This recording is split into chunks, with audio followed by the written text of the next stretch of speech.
Well, good evening, everyone. Welcome to tonight's forum on draft boundary changes.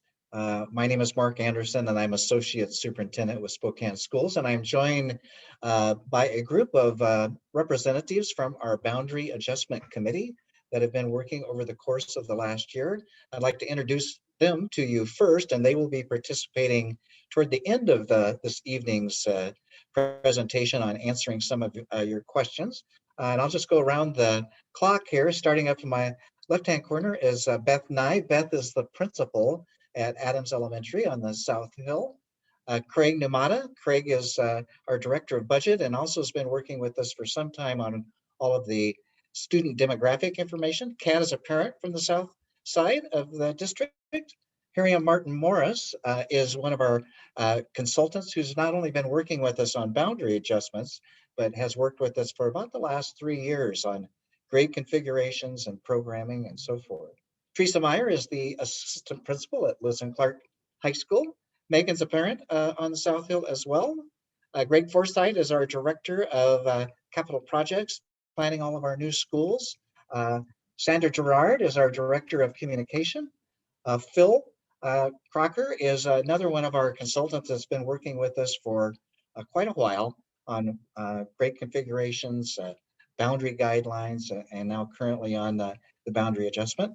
Ryan Rowe. Ryan is our supervisor of student and fiscal data, and Ryan's been a real resource to our committee as we've gone through various scenarios to get to the current draft that we have. Then finally, Kristen is a parent also on the south side of the district. We've had representatives from all across the district, both parents and staff, and we'll share that with you tonight in the program. So with that, we have a presentation to help you understand the background behind the current draft. And tonight, you're going to see a draft. It's not the final.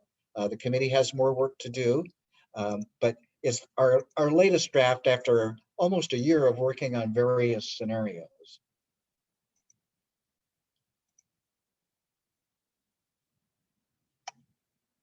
So we've had 4 forums. Tonight is the last of the 4 forums that we have been offering to the community to get feedback to the committee. So you're going to hear this presentation. It'll last about an hour so that you get a good, thorough understanding.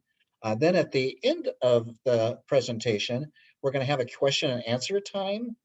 If your question doesn't get answered tonight, you will get an answer. And you can, from Sandra Gerard, she'll be sending answers to questions. Also, if you want to email a question to this committee, the email address is boundaries@sps81.org. And we encourage you, our committee is going to go back to work after all this feedback in the near future. We'd encourage you, if you have a question you'd rather put in writing to the committee, to do that in the near future. As I mentioned at the end of the presentation, Phil Crocker will moderate and ask some of our panelists some of the common questions we're seeing tonight. And then finally, we have a very robust website about boundary changes with lots of frequently asked questions, answers to those. So we would encourage you to also take a look on that particular website. With that, why are we here tonight? Tonight, we want to give you information so you have a good understanding of these draft boundary changes, and then want feedback for the committee. The committee is in the process of working through various iterations of proposed boundary changes, and by June, we hope to have a final recommendation for the board. Then the board is actually going to have their own hearings for the public to comment to them. So that'll be your opportunity to talk to the board. So tonight, the agenda is, why are we having boundary changes? What's the process? What's the timeline? Who's been on the committee? What are some things that we've used as guidelines and influencers for making these adjustments? Impact on students and family. I'm going to talk about a new board policy called legacy status, where certain grades will be able to finish at their schools that they are currently in if the boundary changes for them.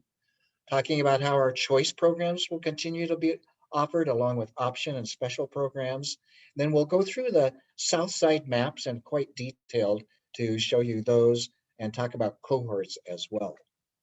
So why are we making boundary changes? It's really for good educational reasons. Fortunately, in Washington, the state legislature in 2015 funded teachers to have smaller class sizes for our early learners.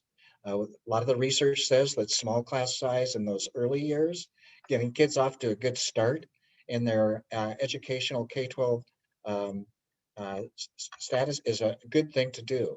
So the legislature passed this law, which now allows class sizes and hiring of teachers. They funded enough teachers to have class sizes at 20 or less per grade at kindergarten through third. We did not have enough classroom spaces to be able to do that. So this is one reason we're changing boundaries, is actually to accommodate these smaller class sizes, to kind of right size our schools for having enough space. And to also, the number two reason is we're starting to grow in Spokane student population wise. And again, trying to keep capacity for our schools. If you've read in the paper recently, Spokane is one of the hottest housing markets on the West Coast. And we're starting to see that with more students coming into our school system. We're going to talk about grade configurations. We did back a couple years ago have a choice. We could build 6 more elementary schools to accommodate this lower class size at kindergarten through third and have enough classroom spaces, or we could move our 6th graders up into the middle schools, 6, 7, 8, and build 3 new middle schools. And as you know, we're in the process of doing that, opening 3 new middle schools over the next 3 years.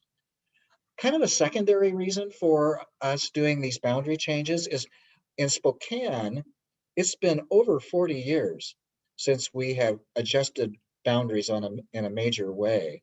And during that time, where people live and where kids are has changed. The demographics have changed in the school district. So we have some schools way over capacity, and we have some schools under capacity. So trying to right size that opportunity so that there's room for neighborhood kids and room for class size reduction in K through 3 is another reason.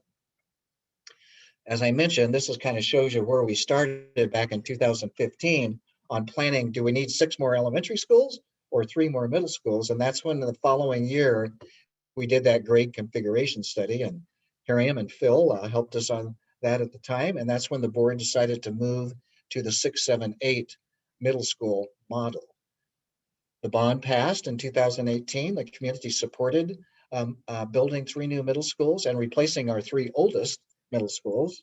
And then we went to work on, if we're going to add these 3 new middle schools, what should be the guidelines that a committee uses to make changes? And there was actually a boundary guideline committee made up of parents and staff who developed the guidelines that we are using today. And then the boundary committee has been working for about a year and hopes to make a recommendation to our board in June.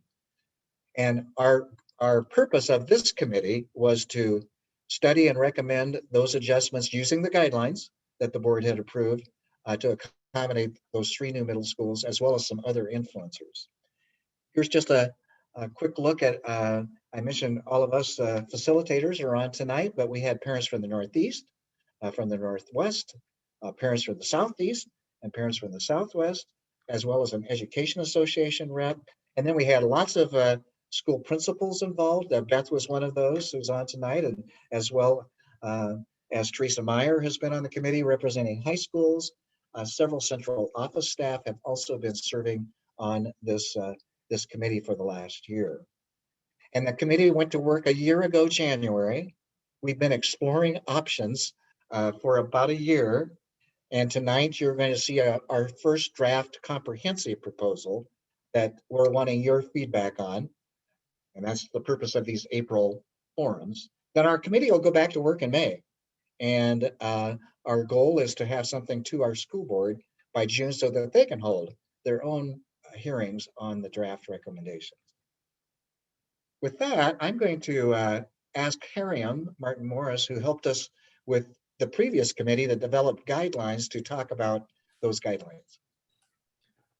Good evening, everyone. So in front of you is a list of the points or topics that went into the boundary guidelines, which were approved by the board last year. I will tell you at the very beginning, they are not in any ranked order. And part of that is because they all interplay with each other in some way or another. So, you know, the communication and process is no more important than diversity or legacy or neighborhood. It is just part of it. It should be recognized that these things in some cases are going to be in conflict with each other. For example, diversity in neighborhoods. If your neighborhood isn't diverse, then your school may not be diverse, especially if we're focusing on keeping students as close to their neighborhoods as we know how. You will hear in this presentation a lot about this term cohort, and you should think of cohorts as not the group of kids that they are currently with, but think about them as the kids that live around those students. And from what research we have looked at, we know that it's very clear that you know, cohorts and keeping cohorts of students together is good for students, especially during transitions. This is why the proposal strives to keep students together that are living in the same geographical areas so that they pass through K-12 all together. And particularly in the North, for example, we have managed to do that, which is no amazing, I mean, it's an amazing feat for the district the size of Spokane. Mark will go a little bit more into the legacy, what that means, how it's going to be implemented. And we, you know, obviously school quality is going to be important for families. And in Spokane, school quality is informed and measured not by that one-time test score, but by a series of what we call key performance indicators. And there's a whole amount of information about that on the district website about how school quality is determined. In terms of transportation, our goal, our objective is whatever we wind up doing that we did not increase the transportation costs. It's not always possible to decrease it. We won't know if that's going to happen, but we don't want to do anything that's going to exacerbate transportation costs. So those were the things that the balloon that we created, and realizing that when you press one edge of the balloon, another part of that balloon is going to expand and create issues for you. So these were the things that we used at the committee level. So these board adopted guidelines were followed by the committee actually also developing some things that influenced the committee as far as things that we had to take into account. Ask Phil Crocker to talk about these. Thank you, Mark. Yes, as the committee began its work almost 18 months ago, the guidelines were just that. They were sort of the edges and where to stay within bounds and what things to look at. And they quickly realized that they needed to go a little bit deeper on a few areas. And that became the influencers, if you will. And we just named them that, but it was the items that the committee struggled with and worked with consistently since January of last year. So the anticipated areas of growth was a real one. And that gets at the neighborhood piece a bit. The growth in Spokane tends to be occurring at the edges, the west and the east edge. And unfortunately, that's not necessarily where we have the schools. And so what that means is how do you keep neighborhood kids together and elementary school kids together and start moving groups into schools and then moving other groups into other schools to accommodate that growth. And the district has done a fantastic job of building a relationship with the city planning department to get the longest runway I've seen yet in Spokane of understanding planned growth. It still comes a lot quicker than we can build schools. But that is the work that the committee's been working with. Maintaining the cohorts to limit impacts on transitions. We talked a lot about that. Again, if we can keep neighborhood kids going to ideally their nearest elementary school and then keep those elementary school cohorts together through middle and high, we really mitigate the impacts that those transitions between schools have on kids when they do it with their peers, and it keeps the parent groups together also. So it's definitely research-based and a very effective approach. And again, as Harry mentioned, in a city the size of Spokane, it's phenomenal that 99% of elementary students in this proposed model will be able to attend school with their elementary cohort peers all the way through K-12, if they choose. Balancing school sizes, this was a big one, as we'll talk a little bit later about moving sixth graders into middle school required reducing the number of seventh and eighth graders. In addition, we had multiple elementary schools that were over capacity, which means that the program delivery is suffering, that you can't have all the same activities and classes that you would have if you were right-sized with the size of your building. So the committee has been able to right-size both the elementaries and the middle schools, and also, interestingly, the high schools, which wasn't a focus of ours, but it came out that because of the way the cohort model works, the high schools get balanced nicely, creating the opportunity for choice at all the high schools. There'll be room. We talked about the sixth grade impact on middle school. We'll show a sample of that in a bit. The committee did look at family access to schools. When you have entire elementary schools going to middle schools, and the middle schools are placed where they are in the district, sometimes you have a little bit further to go or a little bit non-standard way to go between your schools. And the committee really looked at, could families get to these schools? Like, were they sending a family to a school that there was no bus line to it, or the roads, there was no road that was direct, a new transportation corridor to it, things like that. And that influenced some of the changes.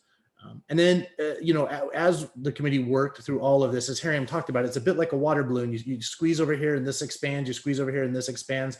And that's the piece on socioeconomic balance. The city of Spokane, all neighborhoods in the city are not equally diverse.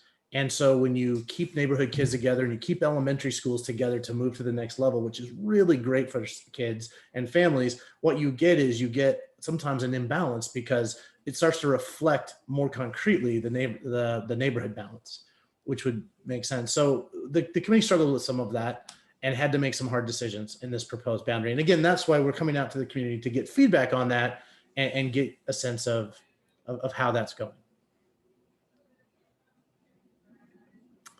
This is just an example sheet, but we are loading up all data that the committee was working with. We're loading up to the website, and it should be up there. Boy, I would hope maybe even this week, but just keep checking for it. It'll be on there along with the maps. This is just an example. This is the free and reduced lunch comparison at the middle school for the proposed adjustments. And if you read it kind of top to bottom, and we tried to put some arrows in there to show you there's more middle schools at the bottom because it includes the new ones.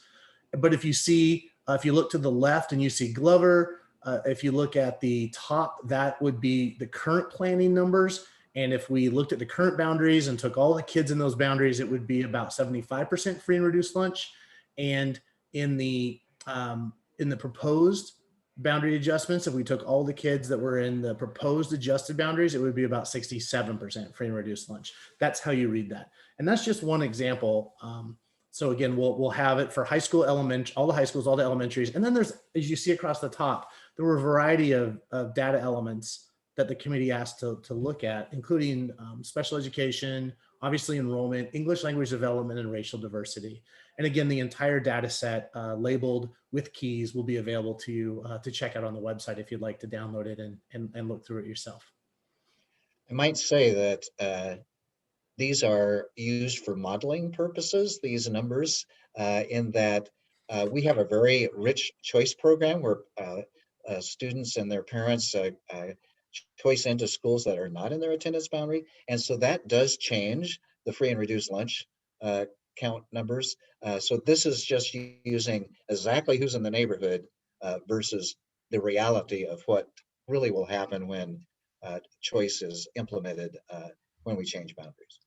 Thank you, Mark. Yeah, we don't want to compare them to actuals, especially this year, because you will find a lot of discrepancies.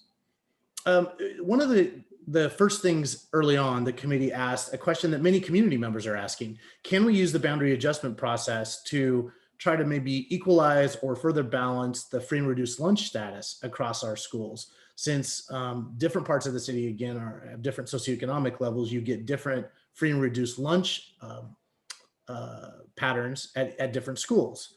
Well, Craig and his team went to work to try to see what would it look like to try to balance both enrollment and free and reduced lunch across the district at the middle school level. And I'll let Craig describe this kind of crazy map.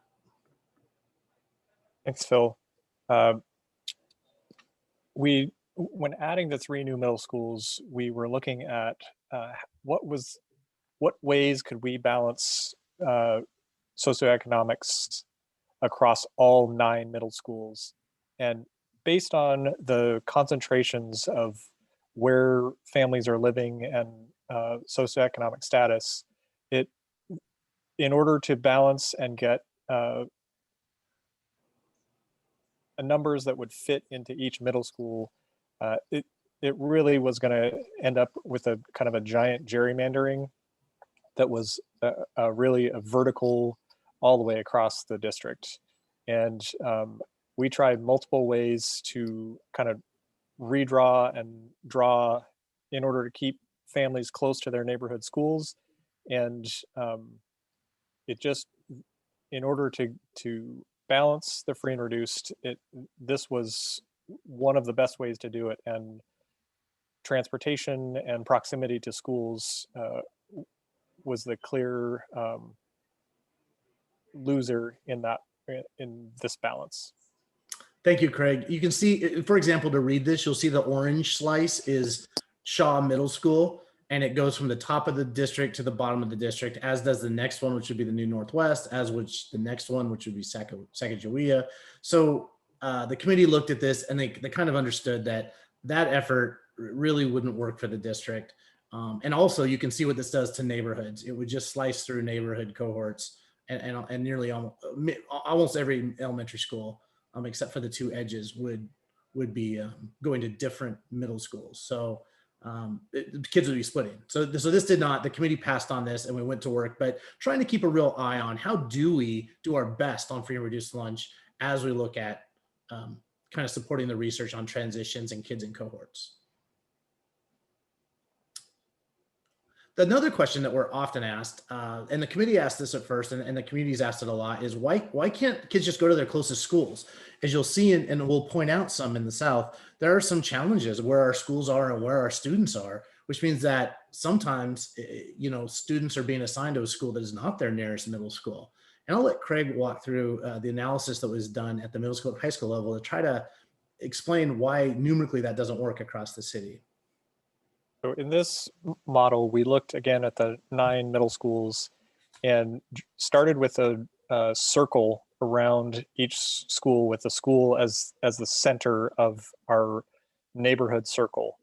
We used 1.25 miles as the radius, mostly because of all 9 of our schools. It about captured the 750 to 800 students inside each circle that we were aiming for as far as size goes.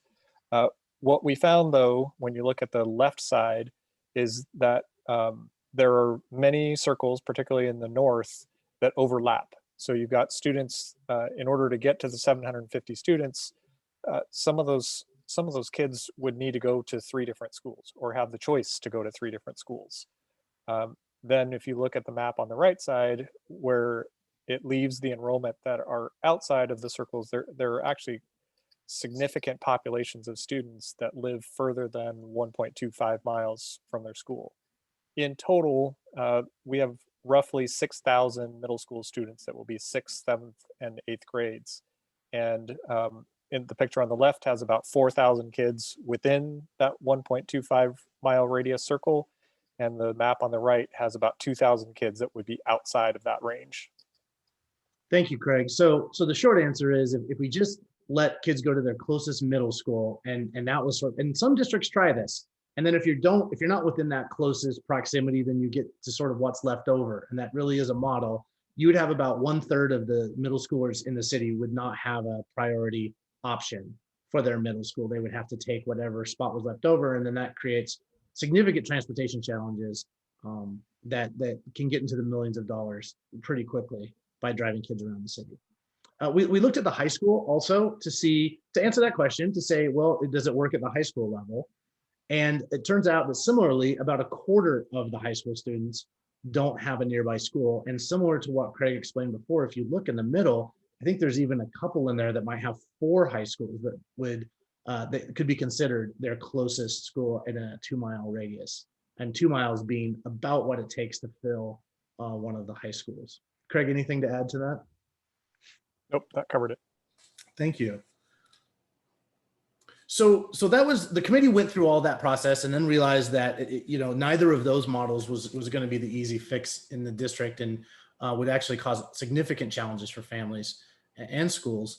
And so they went to work and started moving boundaries, and really, basically they worked through the district at the middle school level, then they worked through the district at the high school level, and then at the elementary level, and then they worked through the district again at all 3 levels. Because while we calling this the South Forum, and we had some North forums, and we kind of even broke up sometimes and said Northwest, Northeast, Southeast, Southwest, really it all blends together as we move students. So they had to continue to work it and refine it at the full district level to get to a complete map. And when we took a short break for summer, and going into that break, this was the map that the committee had come up with, and thought, well, this is pretty good. Let's sit on this, and then we'll come back and see if we can refine it further over the fall and winter. And in this map, 14 elementary schools split into middle schools. And we can go to the next slide. Here's a table showing that. And again, they worked this down to where they thought this might work pretty well. But as we all came back from summer, we realized that these are a lot of elementary schools and a lot of kids to be separated from their elementaries into middle school, from their elementary cohorts into middle school. And then if you look at the inset table, you'll see that additionally, there were a lot of middle schools that were split into the high schools. And as we looked at it closely, we realized that some of these kids were being split twice. They would leave their elementary peers to go to a middle school, then they would leave their middle school peers and go to a high school. And in fact, we even found that led us to a really interesting conversation where in one part of the city that was already happening to some kids. And so we tackled that as a committee and said, this doesn't feel like quite where we want to land. And that led us through a further refinement. And that might explain why sometimes the boundaries look horizontal, some a little vertical, why some schools go to some schools. But that led to the cohort model that is the proposed adjustment that the committee wanted to send out to the community for feedback that you're seeing. And Mark, I think on the next slide, that's where this came from. So that's just the process about how we got to this first complete map. It was a kind of a bumpy journey at times, but we wanted to give you a sense of what the committee struggled with and what they really thought through, and they did really thoughtful work. I'm going to ask Brian, if he would please, to talk about some of the impacts that the current proposal brings to the boundaries. Sure, thank you. So the committee worked really hard to limit the movements of elementary schools. We were able to keep the movements of elementary students in the current draft down to 8%. And we really only move students if our data showed that a school is oversubscribed, if we were working to take advantage of available capital projects, or if we were looking to mitigate in residential development. But the committee was really concerned with how do we make the least impact possible to elementary students. At the middle school, it was obviously more challenging to avoid a large impact because we were adding 3 new middle schools. And so right off the bat, we knew that there was going to be a 33% impact at minimum. The 42% impact was due to some of those cohort models we attempted to build and redefine those boundaries. At the high school level, again, we worked to see if we could, on the north side, feed 2 full middle schools into a high school. And then on the South Hill, it was a little bit more challenging because we had 3 middle schools feeding into 2 high schools. So how to best split that population up, taking advantage of, transportation costs and so on and so forth. But we were able to keep that down to 24%. And the 30% number there just indicates the number of the percentage of our population who will have some sort of a change at some level to their feeder pattern. This slide shows, a lot of families are wondering why their middle school boundary had to change. And the reason is currently we have, in a generic example of a middle school, about 800 students. And so if you have 400 7th graders and 400 8th graders, and you're now making room for 6th graders, then if you're in this example, bringing in 276 graders, then you've got to move out 277th graders and 8th graders. So the middle school boundaries are shrinking to account for those 6th graders moving in and the addition of the new middle schools.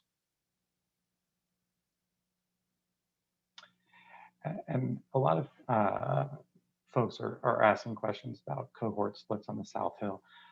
This was definitely a challenge that the committee was working through. We were able to keep throughout the district in this current draft, the cohort splits, 99% of students will continue all the way through the program, through their SPS career with their same cohorts in this revised draft. But the challenge really was on the South Hill, where we ended up splitting Moran, Prairie, Adams, Hutton, and Wilson. And those splits were the minimum amount necessary to get within our ideal population sizes of those middle schools. So the school board recently, anticipating these boundary changes, did develop a new policy called a legacy policy, or grandfathering is another term that has been used. And what it means is, if you start at a particular grade level at a school, let's take Lewis and Clark, where Teresa's the assistant principal. If you started as a 9th grader at Lewis and Clark High School, and your boundary changed so that you were to go to Ferris High School, you can finish out under the legacy policy your 10th through 12th grade years. So you can complete your time with the students that you started with.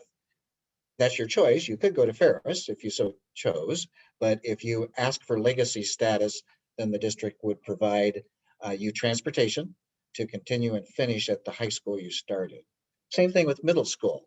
If you started as a 7th grader at Chase Middle School and the boundary changed so that you were to go to the New South Middle School, you could finish your 8th grade year at Chase.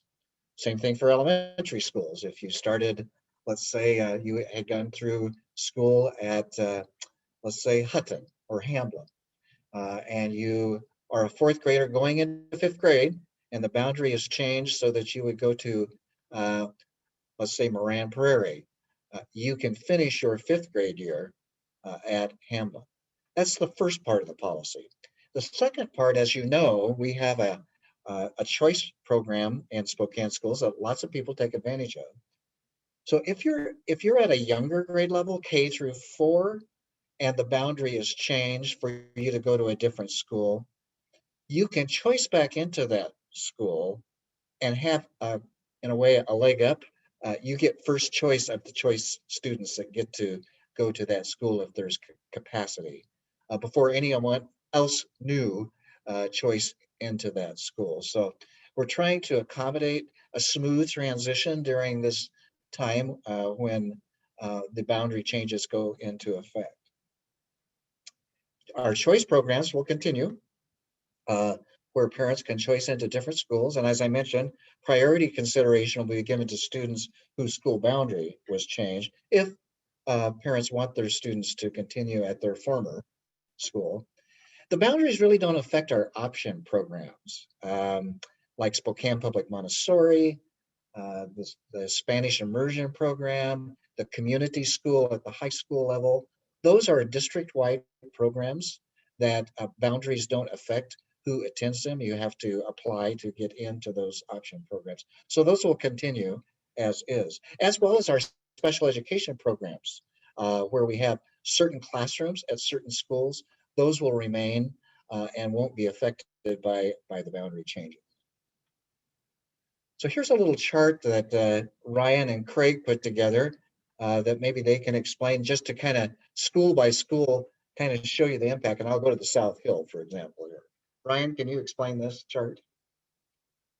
Sure. So this chart shows, starting from the left side, it shows if you look at the first one is at Franklin Elementary. So this is showing that Franklin is going to have a boundary adjustment, and the boundary adjustment is students moving in. There are no students moving out of Franklin in this draft. So this is a net add for Franklin. Franklin will continue to Chase as its middle school cohort, and Ferris for its high school cohort. So we have getting some questions for families that live near the boundary, asking which side of the boundary cohort they are on, which school they will feed to. And this is kind of an easy way for families to get that answer. So for example, if you're in Franklin's boundary currently, you will still be within Franklin's boundary in the future, and you'll be going to Chase and Ferris. It's a little bit more complicated for Moran Prairie, which will have a cohort split to the new house, South End to Chase. But that cohort split on the far right side shows you about what percentage will be split up in this current draft between the two middle schools. Thank you, Ryan. What we're going to do now is take a few minutes and actually walk through the south part of the district with the maps at the elementary, middle, and high levels. And Craig will walk us through the specific areas of change that we think you probably want to be aware of, as well as areas that the committee would love to get feedback on, because they maybe struggle a little bit more with that area. And in the South Hill, quite honestly, or not even the South Hill, the entire south part of the district, there were many areas of challenge. So we're eager for that feedback. Craig, where would you like to start? Why don't we just start on the west? We started looking at the schools that are currently oversubscribed based on current enrollment, and then we projected rolling forward to look at future enrollment, and tried to make sure that when sixth graders move up and all of our elementaries become K5s, that we would have capacity for lower class size, and also classrooms available for dedicated art, dedicated science, and music. Hutton was one of the schools that is currently full. They're using just about every space that they have right now. And most of their classrooms, using 2019 data, were full and above the current target class size. So as we were looking at trying to figure out where we could find capacity to right size the Hutton enrollment with the size of the school, we started to look to the West Hills and Palisades and Arboretum and Grandview neighborhoods, as they're the ones that are furthest away from the current Hutton Elementary. The purple area there that is south of the river is the area that currently is being proposed to move north to Finch with, sorry, that's my dog. That's being proposed to move north to Finch to the nearest elementary that's on the north side. We're proposing, the proposal by the committee is to keep the students that are in the Arboretum and Grandview areas still going to Hutton, as we're projecting out over the long term, possibly building an elementary down the 195 corridor, where those students, the families and houses in those areas may end up as candidates for a new school in the south along 195. And what we wanted to do was not propose a movement that had them moving multiple times. And then if we move further east and south a little bit, Mullen Road is also one of our schools that is currently oversubscribed. In fact, it's our largest elementary school in terms of overall population. One of the proposals that we have for that school is to move one of the apartment complexes that's on 55th Avenue. There are currently 3 on 55th that comprise a fairly large population that feed into Mullen Road. And the proposal is to move one of the complexes directly west into the Hamlin neighborhood. As we move a little further east, there is a proposal. The proposal is to move some students out of Adams and into Moran Prairie. And that is, as we kind of reset and try to make room for all neighborhood kids to be able to go to their neighborhood school, we noticed that Adams' current enrollment population is well oversubscribed to its current school size. So moving some students into Moran Prairie would create capacity at Adams and also use some of the existing capacity at Moran Prairie. As we move north, we've got 3 schools that we kind of, as a committee, orchestrated a move and shift to take advantage of where the school capacity was compared to where the projected enrollment growth is. Franklin was just remodeled recently to a much larger school and has several classrooms available for additional enrollment. Being such a small geographic area at the moment, it didn't match up with where the projected enrollment is coming, which is on Carnahan and in the conservation district just off of Hartson. So we proposed shifting some of the Lincoln Heights and Sheridan current boundaries to become Franklin boundaries, so that Sheridan and Lincoln Heights would have capacity to absorb the projected coming enrollment on Carnahan and off of Hartson. Any others on the elementary, Craig? I think that covers most of the elementary. Okay. We'll go to the middle school level then. Where would you like to start? So let's start all the way down at the bottom. So on the, we've gotten several questions about the cohort plan and trying to keep elementaries together. Through the committee process, the proposal is successful in doing that on most of the schools in the north and most of the schools in the south. The challenge on the south is that there are 12 elementary schools in the south feeding into 3 middle schools. It matches up nicely to be 4 elementary schools into each middle school. The challenge was geographically where the middle schools were located. The new South Middle School location, in order to fill it with students, needs about 4 elementary schools worth of enrollment to be able to fill it up. And as we were looking at the schools that were nearest to the new South Middle School, Hamlin and New South Middle School are probably the two most obvious candidates to move there. Two of the next closest schools, Jefferson and Adams, currently have the other two middle schools on the South Hill inside their boundaries. So that made it problematic to be able to choose either of those two elementaries in whole to be able to fit into the new South Middle School.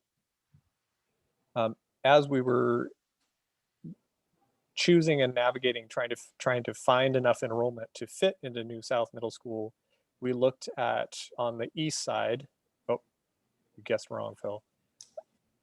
On the east side, we were looking at Adams and Moran Prairie.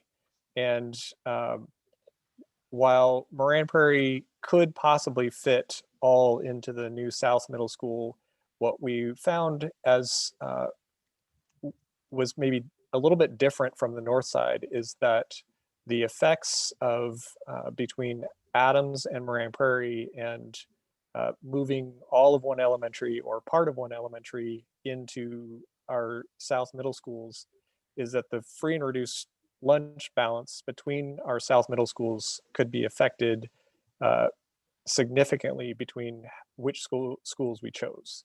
Choosing all of Moran Prairie to go into New South and all of Adams to go to Chase really changed the balance of the free and reduced economics on our South Hill middle schools, such that Sacagawea and New South would both be in the 30s in terms of free and reduced percentage, and Chase would be 60% or higher.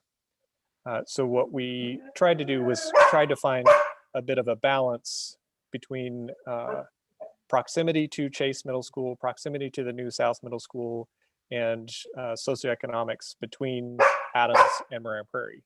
And by choosing roughly half and half, or I think 56-44 and 30-70, we get a little bit better balance of New South goes up to nearly 40% and Chase comes down to about 55, if I'm recalling correctly. Even with those movements, that wasn't enough students to fill New South Middle School, and it was still too many students to fit into Sacagawea. As Ryan was referring to before, we had Sacagawea's capacity is about 800 to 825 students, and its current enrollment with just the 7th and 8th graders alone is about 800 students. So adding 400 additional 6th grade meant that Sacagawea would be 1,200 students. So we were trying to figure out what number of students did we need to move, including all of Mullen Road. What else could we shift out of Sacagawea to fit the capacity of that middle school? After proposing to move the River Run and Palisades neighborhoods to Glover in the north, we still needed about 100 more students to move out of Sac and into the New South Middle School. And we really looked at 3 different options. One being splitting Jefferson and splitting them east-west using Grand as the divider, and that got us about 100 students, or dividing it north-south using 37th as the divider, and that also got about 100 students. As those students would be nearly right across the street from Sacagawea, we also considered the Grandview and Arboretum and 195 area of students that are currently Hutton and Wilson students. And since they're on a bus anyway, we checked transportation to see what ride times and drive times would be to their current Sacagawea and what they might be to New South Middle School. And going up 195 and up Hatch, it ends up being about 2 minutes longer, and leaves walking for the students in Jefferson to Sacagawea. And also, as we are projecting to have an elementary school on the 195 corridor, all those students would then be elementary, then middle in a straight feeder pattern. down the road. Thank you, Craig. Let's look at high school real quickly, and you can talk about the impacts of that in the South. So the challenge in the South that hasn't existed before, that has always existed in the North, is the numbers of middle schools feeding into the numbers of high schools. In the South, it used to be one middle school, one high school. And so Sacagawea fed all into LC and Chase fed all into Ferris. With the addition of a third middle school, it now means that there are 3 middle schools feeding into 2 high schools. So the proposed split is to have all of Mullen Road and the students that were split from Wilson and Hutton to come back to Lewis and Clark, and the students that were split from at Moran Prairie and Chase, or in Adams, sorry, to come back to Ferris. So the current proposal has all students that were split at their elementaries into their middle to be able to come back together at high school. Thank you, Craig.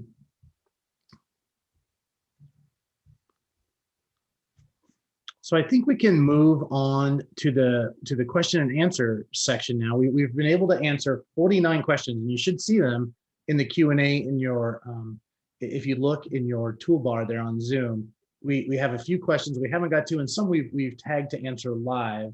So we can start doing those now. And again, some I think are clarifying, and some we haven't answered yet.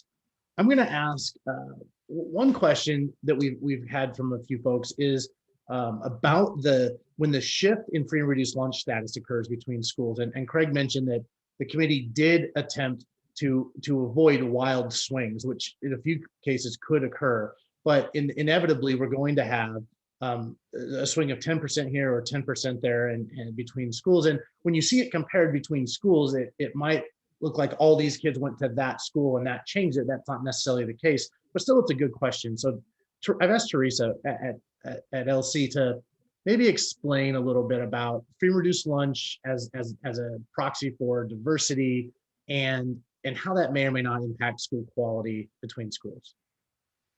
Well, I'd first like to say that I believe all of our schools are high quality. I know for the high school levels where I'm most, I understand the most, and the students that are moving maybe to the North Central area, to the Lewis and Clark area, are going to an incredible school. Their IST Science Center is amazing. We are jealous of that at Lewis and Clark every day. It's a palace that they've built up there. There are programs at every school that are a little bit different. LC can offer, because we are bigger at the moment, we will get smaller as time goes on, but we offer very specific programs like Chinese. But then again, Ferris offers German. Rogers High School gets the Air Force ROTC program. So every school can offer different programs based on size and what their students' interests are. All of our programs are based on what students want. If students didn't sign up for Chinese, we wouldn't have Chinese. If they didn't sign up for the other programs, they wouldn't exist. So when the free reduced lunch rate does switch a little bit, the impact at LC will be maybe fewer lap dollars, but those lap dollars will follow the child to the new school. And if it's a school that also gets title money, there's more opportunities there as well. Better after school programs, more intense help for students that want to catch up or improve their test scores.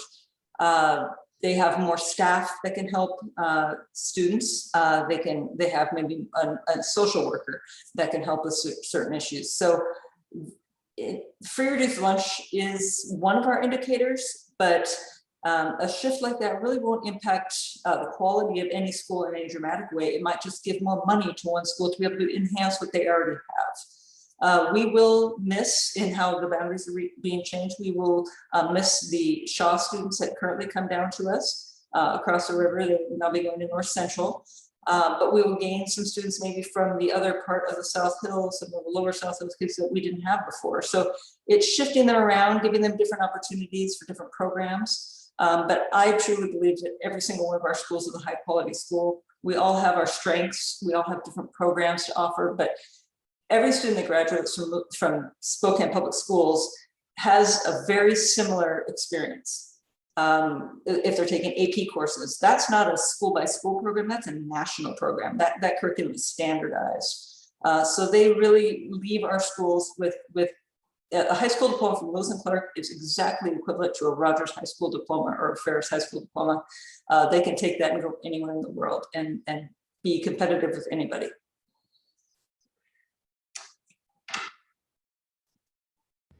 Thank you, Teresa. And I hope that got at some of the questions on the relationship that may be perceived between those two. Again, and Harry and I have got the chance to work nationally, and we're comfortable saying that Spokane's equalization of schools across a city this size is fairly unique, that there's not the wide breadth that we generally would see in a city this size, which is a real commendation to the district historically.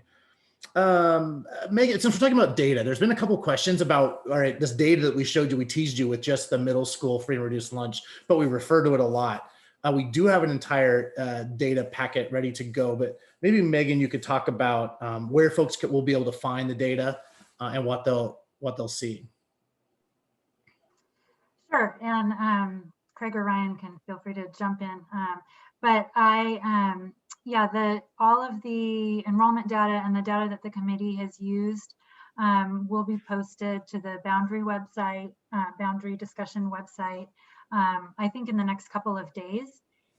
So that should be available really soon. And then all the performance data, there was a question about that too. All the performance data for all schools is available on the OSPI website, Office of Superintendent of Public Instruction website. And also, if you go to the Spokane Public Schools homepage and then drill down into each individual school, I'm not going to use the right word, it's not their dashboard, but each school has their performance indicators listed, as their scorecard or dashboard or report card. And so that information is available for each school on their individual website. Thank you, Megan. Yeah, so between those two pieces, you should be able to get as much data certainly as the committee's been working with, and maybe even a little bit more, because the committee did not dive deep into the KPIs for any one school. They stayed more district level data.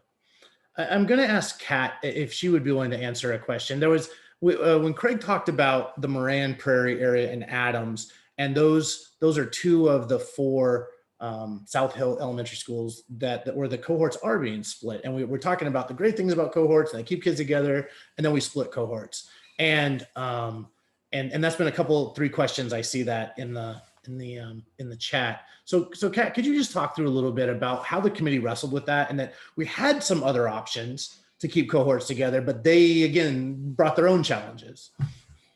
So in keeping those cohorts together, the next plan would be to have moved both Grant Elementary and Franklin and drive them, their borders go all the way down to the freeway, and drive them all the way up to the new South Hill Middle School.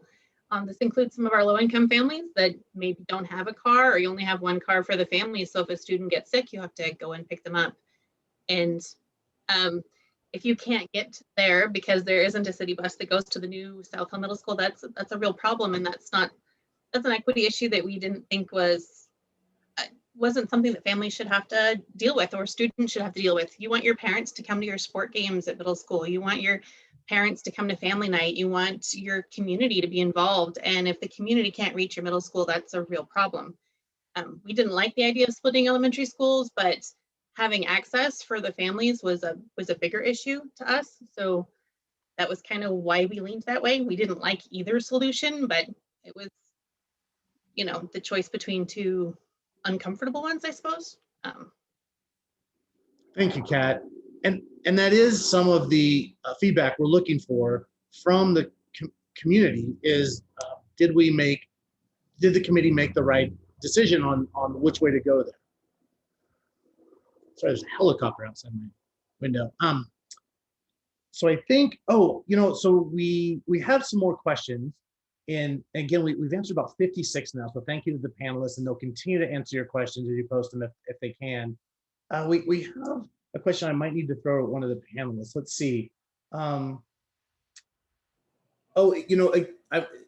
a question about the shift from Ferris to LC, and that someone's not necessarily, they're about twice as close to one high school as the other. and that it also doesn't keep the cohort together. And I think I'm just going to say, if I understand your question, that's a compilation of those two issues. That again, we have where the high schools are at and where the students are at. Not everyone will necessarily go to their nearest school.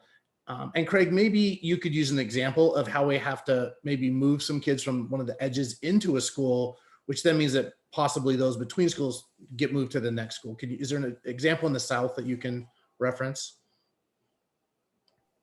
Catching me off guard a little bit. I know I did. In the Southeast, down the South part, maybe. Yeah, I mean, in doing our best to, well, I mean, really, that's a similar case to many of our schools, including our elementary schools, where we didn't really have a choice. We don't have free reign to the land in all of the regions of our district to be able to put every school in the center of its boundary. So we have elementaries and middle schools and high schools that are on the edges of their boundary. And the proposal of the committee is to, in order to keep as many feeder patterns intact as we could, some students are across the street or nearly across the street from their current, from a level school, an elementary or a middle or a high. And the proposal has them sending them to a school that's a little bit further away. And Craig, might I ask, also using the Ferris LC example, part of it is trying to balance the sizes of the two schools and capacity as well. Yes, for sure. In our current, and this one is going to have to go district-wide. Currently, Shadle is our smallest high school, and it's by geography. It is landlocked by North Central entirely. And currently, Lewis and Clark is our largest high school, and it stretches well north of the freeway and the river the Spokane River in some places. And in order to add enrollment to Shadle and reduce enrollment to Lewis and Clark, where right now our enrollment disparity is nearly 600 students. Shadle is about 1,200 and Lewis and Clark is about 1,800 students. The goal was to figure out if we could get that disparity a little bit closer in size. With the current proposal moving the Shaw, Logan and Stevens students north of the river, and the West Hills and Palisades students also north of the river. It then meant that Lewis and Clark would get actually a little bit too small, and Ferris would be much bigger than LC. So that then shift was to move the students in the current Mullen Road attendance area to Lewis and Clark. The advantage to all of it is creating neighborhood enrollments that are roughly similar. The disparity, I think, is more like 200 students rather than 600. It also sets all schools a little bit smaller within their capacity to handle students, the total enrollment. So there should be choice opportunity for students at all 5 high schools. Whereas currently, choicing into a couple of our larger high schools is more challenging. Thank you, Craig. Kristen, I'm gonna, and no is a fine answer, but we have a question about the Apple program in Franklin and the space for it to grow into K-8. And are you comfortable sharing a little bit about how the committee struggled with as we looked at the growth in that area and the space available, and how we again had to choose between neighborhood kids and then, Apple isn't going anywhere, but leaving that available space for expansion. Can you speak to that a little bit? Yeah, I don't exactly remember this particular discussion, but I think I remember when we were talking about the neighborhood kids, and we were saying a lot of the schools have parents speaking up about wanting their children to be able to walk to school, and we were making sure that we were doing that equally for all schools, even if we weren't hearing from particular neighborhood families about that topic. So Perfect. I Thank hope you. that's okay. No, that's helpful. And I'll just expand on that a little bit. Franklin was unique in the sense that it was, as Craig said, it was recently remodeled. There is a lot of space there. And as we looked at the growth in the east, we had to adjust some boundaries as a committee to move some more kids so that the Franklin was now their neighborhood school. And they were often within walking distance because those schools are fairly close in that area. And you know, if we had left that space open, other things could have been used with it, but most of that available space, not unused space, will in this proposal will now be allocated for those neighborhood kids to go to their school. So again, I want to reemphasize, it's not displacing the Apple program, but it over the coming years, it will likely expand into those available spaces as that boundary absorbs the growth in that area. Hope I got that. Stumbled over that a little bit. Let's see. I have another question. Craig, there's a question here that I think you are best suited to answer. One person asked if the district has been looking at anticipated loss of funding from parents impacted by boundary changes as they look for private or alternative educational programs.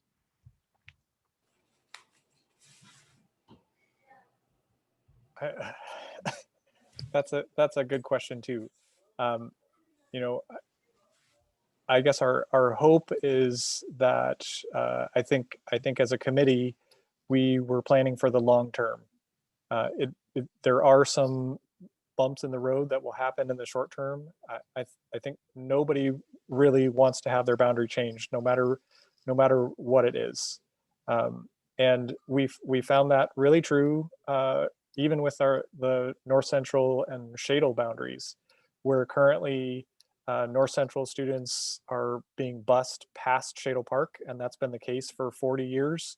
And there are always complaints about, why do I have to be bused past Shadle Park and to go to North Central?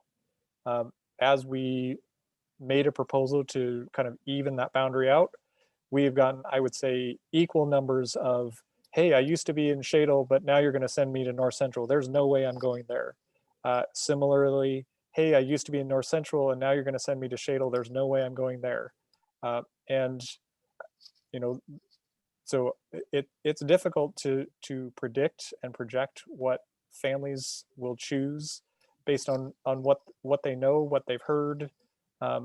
We do believe that all of our schools are quality schools, and hope that that we are planning for the long term to set all of our students up for success. I mean, families always make choices, and that was especially true this year during the pandemic. It's true every year of families that choose private school over Spokane, of families that choose charter schools or choice into other districts. There are a variety of circumstances that cause families to choose one option over another, and that is a part of what we plan for and project in our funding and our programs.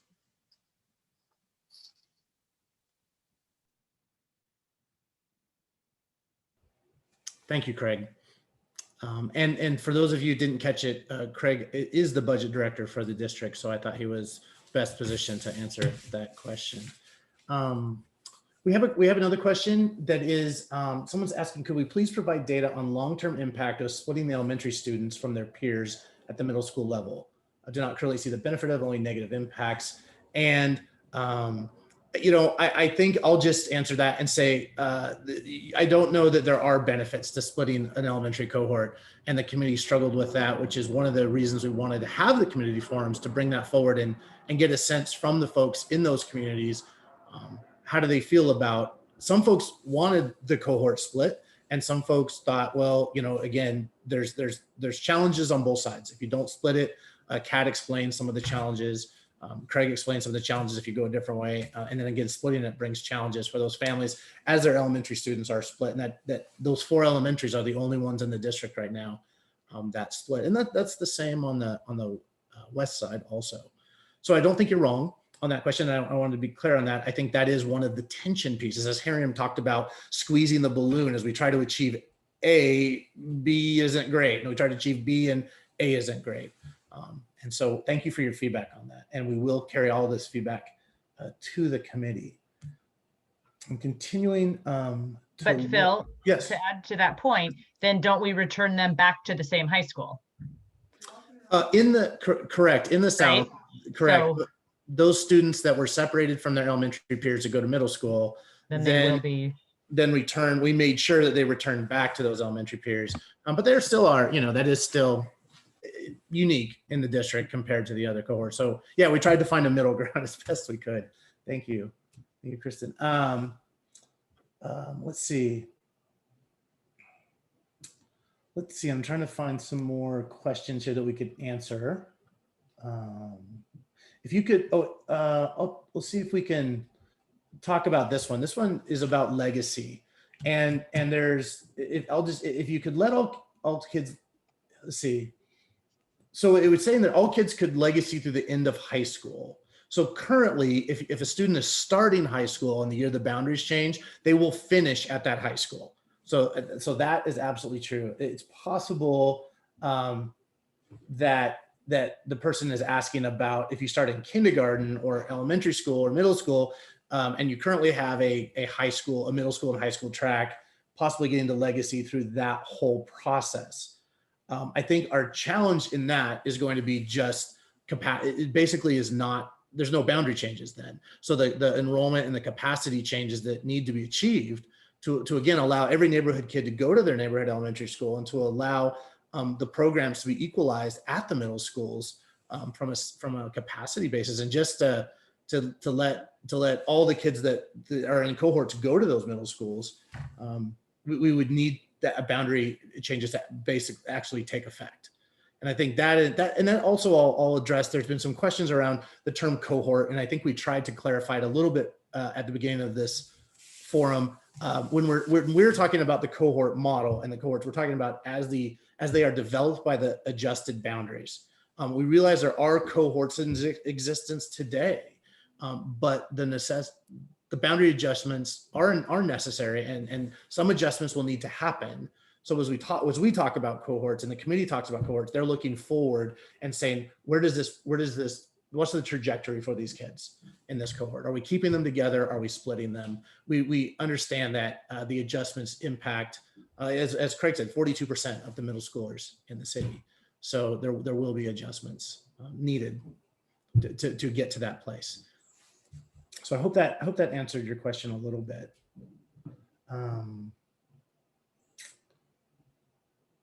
Let's see.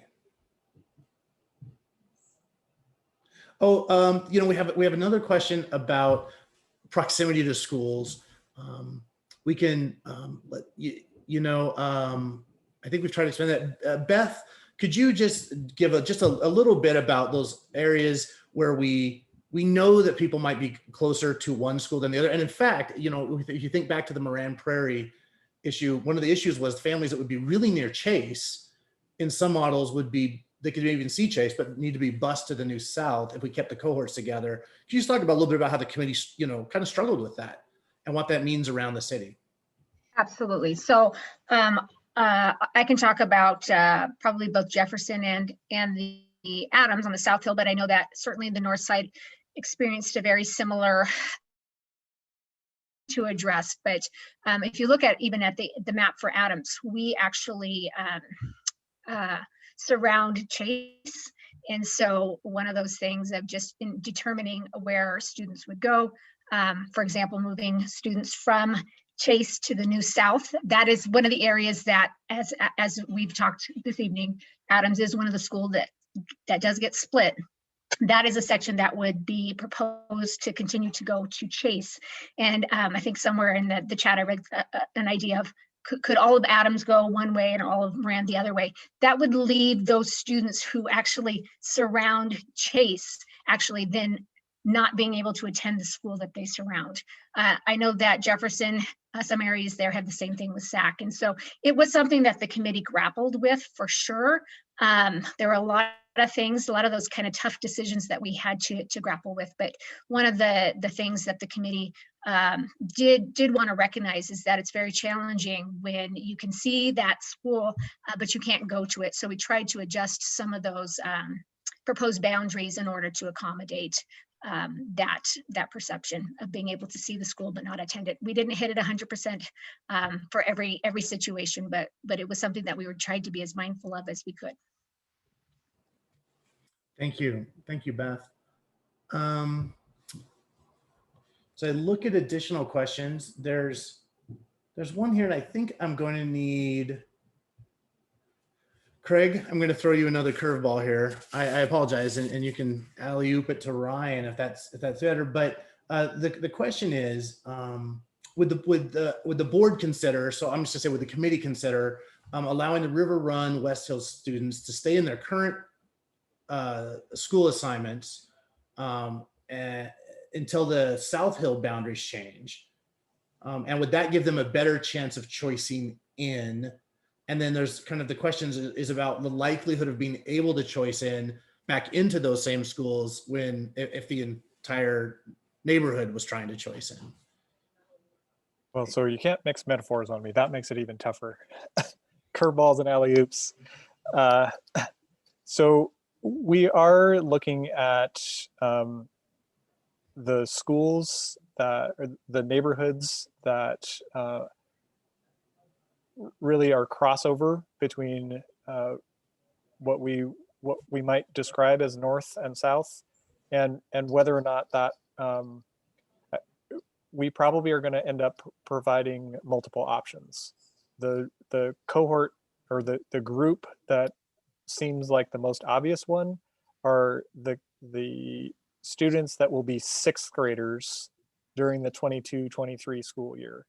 So they likely will have the option to finish sixth grade at Hutton, because though Hutton will still be a K-6 during the 22-23 school year, they would also have the option to start sixth grade at the new middle school, along with all the other students that are starting sixth grade at middle school for the first time. So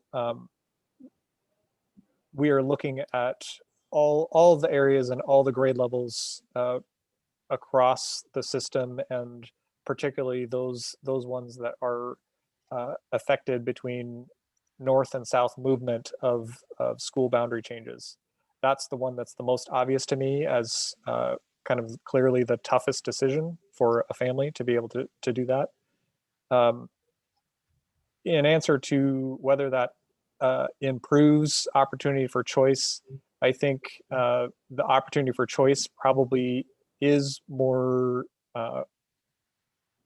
affected by the number of families that want to choose to stay. So in that question, if the entire River Run neighborhood decided that they all wanted to try to choice into SAC and choice into LC, probably by the time we get to high school, there will be room at LC. All students in the River Run neighborhood trying to choice into SAC, that likely would be difficult. So it without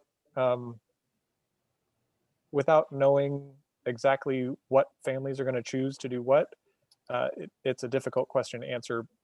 In some cases, I think some of those are clearer than others as to what options are available.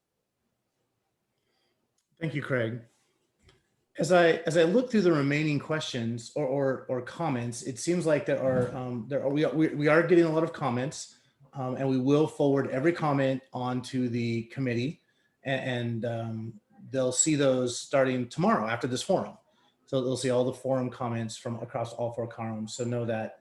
I don't see any more questions that we can easily answer in the forum. If there are a few questions in here that we're going to need to answer an email just from detail, or pulling them out. So I think I'll turn it back to you, Mark. And I'll say if we missed your question, I've scrolled through, there's about 35 comments, and in there might be a few questions. We will be answering everyone's question by email, or even comment, letting you know we got it. And I believe we're almost complete in responding back to everyone from the last forum. So it should be just a day or two if you give Sandra and her team some patience as they work really hard to get the answers from the right folks back out to you. Well, thank you, Phil, and thank you, audience and panelists, for spending this time to learn more about how we got to where we are and where we're headed. And that is what's happening next is our Boundary Adjustment Committee after these 4 forums and correspondence with Boundary Committee at our email address.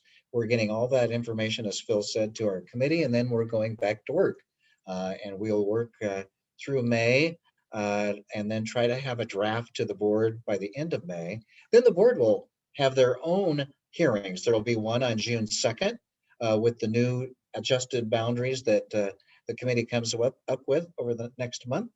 And then similar to how we do board policies, the public can comment on June 16th when the board is considering a first reading of the proposed changes, as well as on June 23rd, where we are recommending that the board adopt the new boundaries.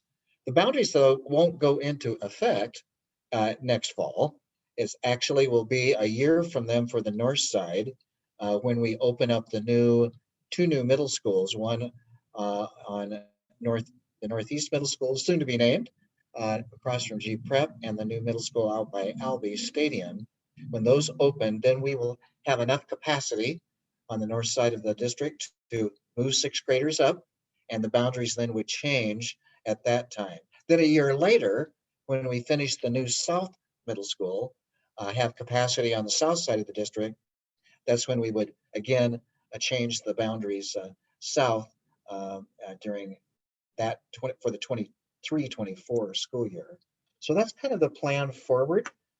And again, we appreciate all of the input that we've been getting. It's very helpful to the committee as we go back to work over this next month. So with that, I thank my fellow panelists tonight for their not only time tonight, but the significant amount of time this 65-member committee has been working over the past year, and now we're ready to roll up our sleeves and go back to work some more. So with that, audience, thank you for coming tonight, and have a safe evening. Thanks a lot.